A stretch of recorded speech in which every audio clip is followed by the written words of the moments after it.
Everyone's favorite horror movie with a hooker is back out for another sequel. Wait, can I say that on YouTube?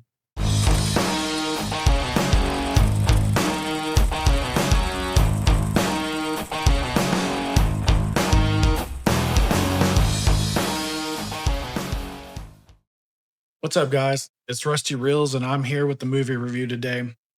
I'm watching all the good, the bad, and the so bad that it's painful, so you don't have to.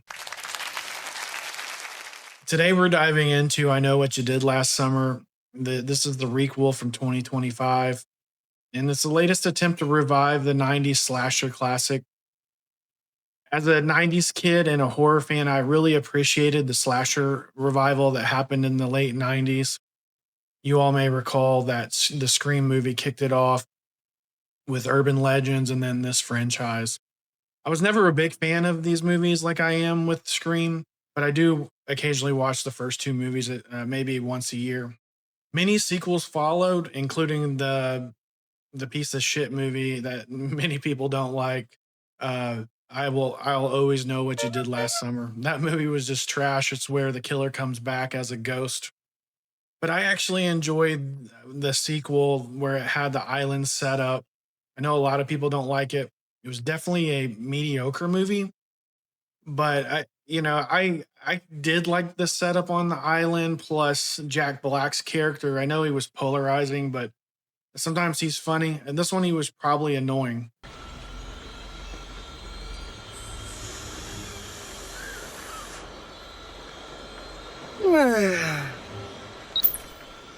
And thankfully, there's not a Jack Black cameo in this movie, but the new cast of characters is equally as annoying as I'll talk about here in a minute.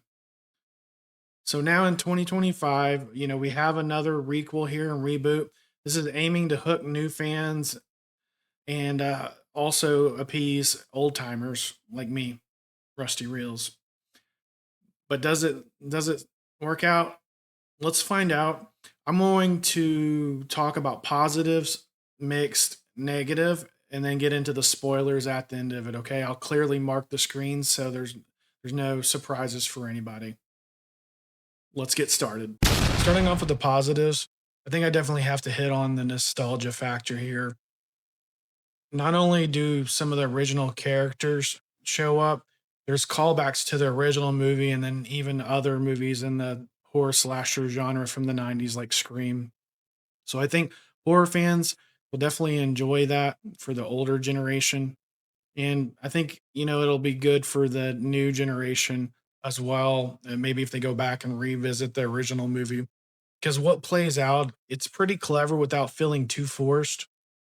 When they remix it, it'll play out the same way, have the same type of characters, and then maybe a couple twists or turns that they remix it so it subverts your expectation for sure. Kill wise, there's definitely nothing groundbreaking that's going to make anybody's top 10 list by any means.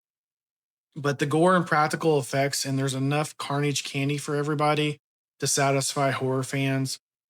Bonus points for avoiding full CGI, but there is a little bit. That said, the disappointing thing was one of the better kills. I'm going to keep this in the positive, but again, it's another time where the trailer put the one of the best kills. And the reason it was the best kill, I'm glad it was still in the movie, but instead of using the hook, they use a harpoon gun on one of the characters. So that was at least different than the killer just the fisherman just slashing everybody like in the other movies.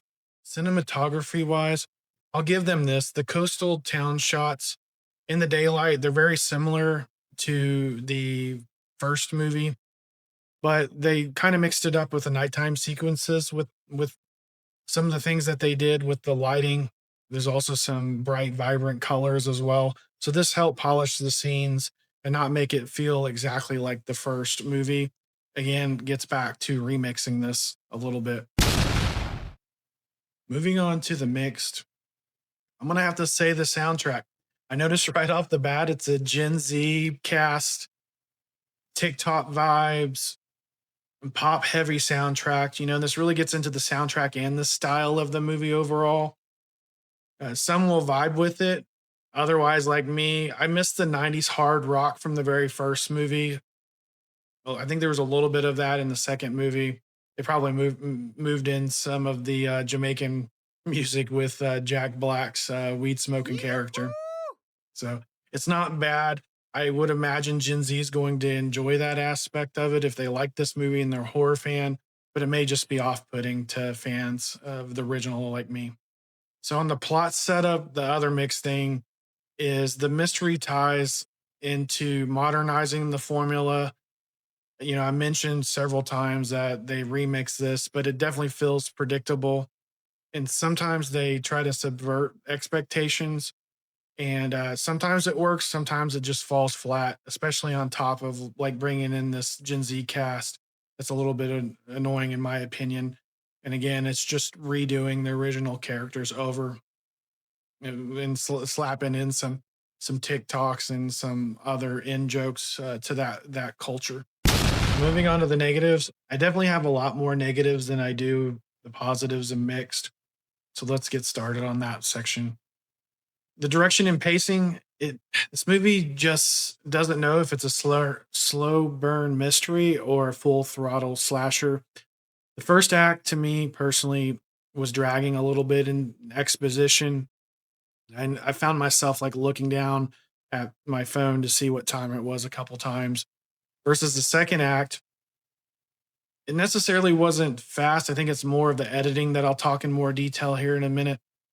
But I think it's based on this director. She hasn't done much, but her name's Jennifer Caden Robinson, and she mainly has writing credits and nothing really that stands out except for love for Thor: Love and Thunder. So one of the other major negatives is the editing. There's just basic continuity errors everywhere. One example is where a couple characters are in the graveyard during the daytime, investigating, trying to figure out who the killer is. Then all of a sudden they turn around and it's nighttime. It's definitely a fairly common horror movie trope. And there's just some other editings. There's a scene where a character gets attacked in a random pirate cave, and it doesn't really explain why the pirate cave is right outside the person's house. He gets attacked and goes up to the house. It doesn't really explain what's going on with the that the character was probably drunk and why they didn't see them. But again, it was just seems like they cut and left some footage on the table, and they didn't really explain it. So, and I don't know who has a random ass pirate cave outside their house, but evidently that town does. The characters were really flat as well too. Half of the new cast, or most of the new cast, were all like TikTok influencers. They were shallow. They overacted. It was really impossible to care if any of them got killed at all, and some probably were cheering that they did since they were annoying. Now, we mentioned nostalgia and that there were some returning cast members like Freddie Prince Jr. and Jennifer Love Hewitt. And even though I love both of them to death, and especially in the Jennifer Love Hewitt in the original movie, they just didn't really provide anything unique in this movie. They definitely missed some themes. The film teases survivor's guilt and even socially addressing the influencer culture, but it never really commits to that. It just really plays it safe and only goes to like maybe a surface level as far as exploring those different themes. One of the big issues was the ending in the reveal. And again, I'll talk the specifics in the spoiler section, but I would guarantee that you will guess the killer about halfway through. I think I figured out, at least had a pretty good idea on who it may be by within the first like 10 or 15 minutes, just based on how the characters were introduced. And ending wise, there was just several different endings. There didn't really need to be. We'll get more into that here in a bit.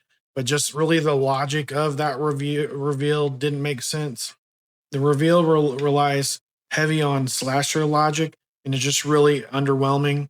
Doesn't really make sense, and it brings up tropes like not checking on the killer or your friends to make sure they're alive or not, and just meander off into the great blue beyond and move on with your lives. It just did not make sense and was a frustrating ending to this movie. And it really ended like a shitty Gen Z meme or TikTok. Now, moving on to the spoiler section. So, now for any of you all who don't care about the spoilers, stick around for this section and then my final verdict. Anybody that hasn't seen the movie, click away, close out the video, move on. Spoilers are incoming. Okay. So, anybody still here? I'm going to get into the killer's identity just because it was one of the major negatives that I had. But let's talk really quick about back on the negative on the editing that I had. There's a scene in the second half where they bring back another surprise legacy character, Sarah Michelle Gellar, and that just played out like a fever dream. And I don't know. I don't think people will like that for nostalgia. It's just a really super weird dream sequence that didn't fit the tone of anything else that was going on at the point. But I don't know who all knows. It could have been another horror trope that we've seen in other horror movies since the 1980s that they just threw that in there, and another reason to bring back a cast member. But I didn't really care for it at all. Well, the main killer at the end is revealed to be Stevie, played by Sarah Pigeon, which in the very beginning, when most of the cast members that are introduced match the same personalities of the characters from the original film, but then Stevie is one that's introduced that's outside of that. That's where I started thinking that maybe she's up to something, or maybe this is part of the remix, and it was. And so again, it was over. It was underwhelming from the sense of how it played out on in the whole scene ends on a boat, and it transitions into a reveal of another killer as well. So the other killer is revealed to be Freddie Prince Jr.'s Ray Bronson, who was shown to be close to the killer Stevie the entire time. And some of the things, the lines that they had with each other, I have to go back and look, but I don't know that it made sense. To me, this reveal didn't make sense, though it's not really surprising that a, a revival like this has went back and made one of the original cast members a killer. I'm really surprised the Scream series hasn't done that. They didn't do it with Dewey or Sydney or anybody else, luckily, yet. So it wasn't really logical on why Julia James, which is Jennifer Love Hewitt's character, knew that he was the killer by any means. And again, it just kind of gets back into the jumps in logic and sloppy editing that was going on in the second half. So ending wise, there was several endings, and the after credits scene, of course, it has Brandy Norwood or Carla Wilson from the second movie, the one that I mentioned with the island setup. And yeah, they set up another sequel to this, so we'll see where that goes and how this does. But yeah, not sure I'm really looking forward to it unless they do a better job with the next movie. So this is my first big review. And where does this leave us with I Know What You Did Last Summer? It's not awful, but the nostalgia and a few decent kills can't save it from the sloppy editing, weak characters, safe storytelling, and just the really stupid ass illogical ending and multiple endings at that too. So the only people I can recommend this to are hardcore franchise fans. So this is a matinee at best. Everyone else, stream it or skip entirely. So thank you guys for your time and listening to this. Please hit like and subscribe. Rusty Reels out. Take care.